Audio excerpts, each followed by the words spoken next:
요즘 흔히들 사용하는 필러는 대부분 녹일 수 있는 히알루론산 베이스의 필러다라고 생각을 하시면 돼요.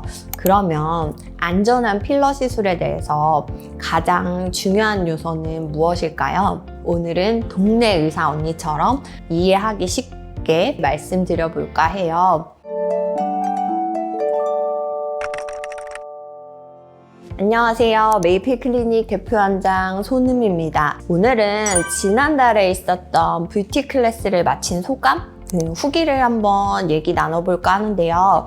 지난 6월 14일 잡지사 얼루어의 주최로 인터컨티넨탈 호텔에서 인플루언서 분들 모시고 안전한 필러 시술에 관한 뷰티 클래스를 가졌었어요. 저도 오랜만에 전문가가 해주는 메이크업도 받아보고 또 색다른 시간이었는데요.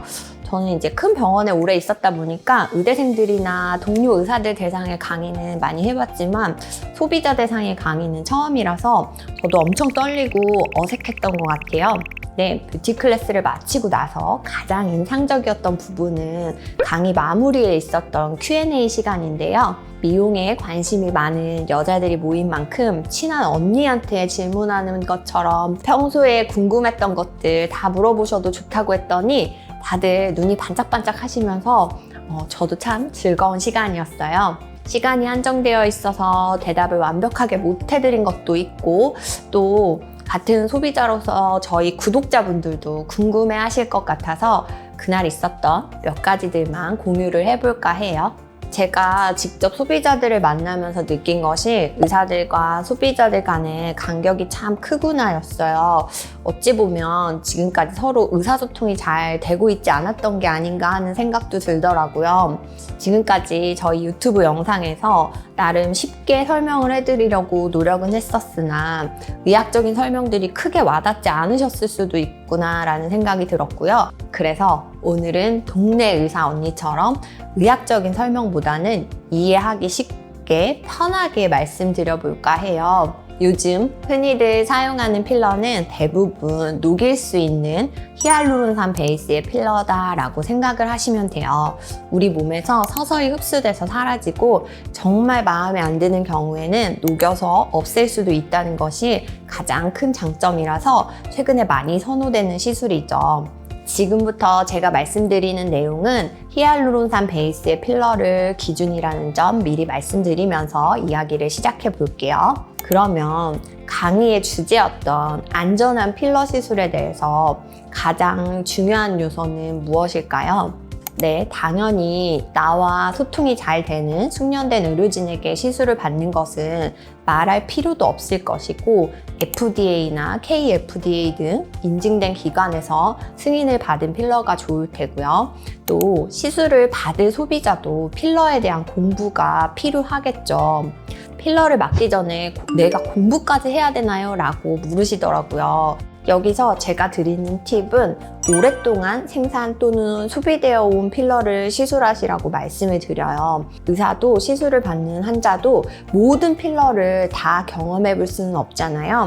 오랜 기간 사용 경험이 쌓인 필러는 부작용에 대한 경험도 있을 것이고 그것을 계속 개선을 시키면서 자리 잡아왔다는 것을 뜻하겠죠. 쉽게 말해서 30년 이상 사용되고 있는 필러는 필러 맞고 30년이 지나서 내가 할머니가 되어도 별 문제가 없다는 것이 이미 눈으로 확인된 것이고 반면에 10년 정도만 사용된 필러는 아직 30년이 지났을 때 어떤 일이 일어날지 아무도 모른다라고 생각을 하면 될 것 같아요. 물론 이 필러가 30년이 지나면 문제가 생긴다라는 뜻은 아닌 거 알고 계시죠? 이렇게 간단한 기준 하나만 가지고 계셔도 필러의 선택이 아주 쉬우실 거예요. 이어서 나온 질문이 꼭 수입 필러를 해야 되는지 국산 필러를 해도 되는지 였어요. 이건 정말 소규모의 오프라인 모임이니까 정말 동네 언니라고 생각하고 대답을 해드린 건데요. 병원에 갔더니 수입 필러를 권해서 비용적으로 부담스러우셨던 적이 있으신 것 같더라고요. 요즘은 국산 필러들도 좋아서 비용이 부담이시면 국산 필러 시술하셔도 전혀 문제 없으세요. 많이들 아시겠지만 수입 필러가 시술을 할 때 모양을 잡기가 편하고 유지 기간이 길고 지연성 염증 반응의 발생 빈도가 낮다 등등 이런 의학적인 이유들은 미뤄두고 팩트만 보자면요. 병원 입장에서도 시술 후에 문제가 생겨서 병원에 재내원하시면 일이 더 늘어나는 거예요. 병원의 목표도 시술을 받으신 환자분들이 필러가 사라지는 그날까지 문제없이 예쁘게 잘 지내는 것이 최고의 목표예요. 정말 단순히 병원이 돈을 벌기 위해서 수입 필러를 권하는 건 아니다는 생각도 해보셨으면 좋겠어요. 이런 점 때문에 저는 필러를 고르실 때 비용이 크게 부담스럽지 않다 하시면 수입 필러를 추천해 드리는 편이에요. 또 가장 많이들 궁금해하셨던 것이 히알루론산 필러는 말씀해 주신 대로 100% 흡수돼서 사라지나요? 하는 질문들 많았어요.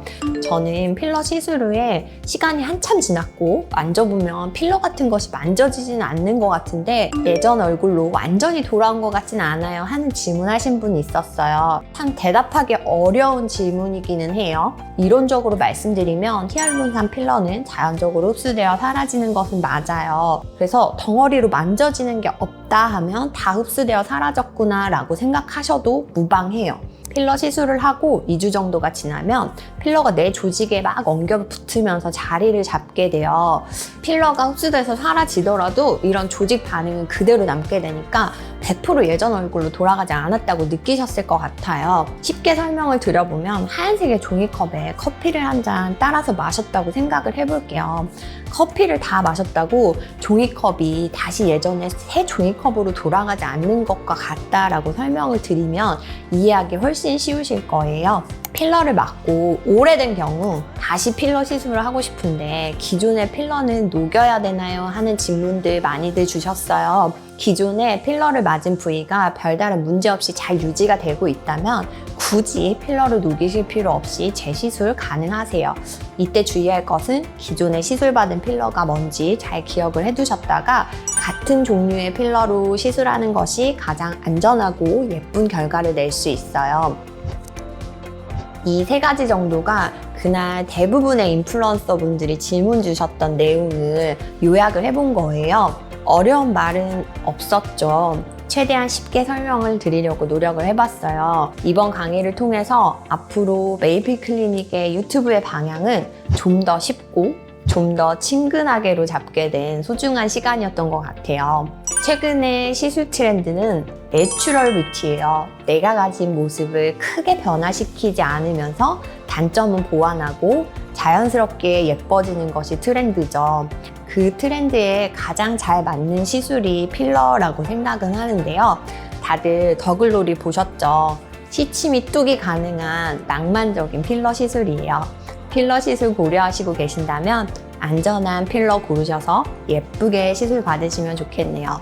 지금까지 메이필 클리닉 손은미 대표 원장이었습니다. 감사합니다.